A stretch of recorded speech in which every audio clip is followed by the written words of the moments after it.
Getting phone call my mom. I have to go check the levels for the propane tanks. We are having a snowstorm tonight. Check those levels just to see where we're at, if we need propane or not. Just kidding. They're both filled.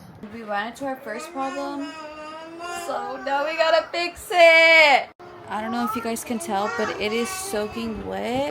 It's not supposed to start snowing until about 6 p.m. I have to find the warranty number and call. Let's check one more folder.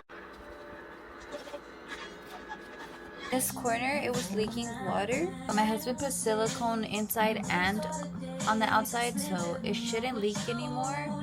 Unscrew the vents and clean them.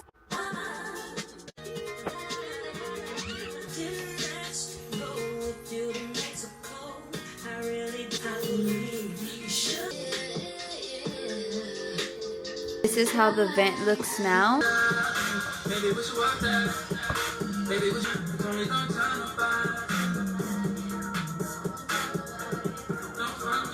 This is the second one.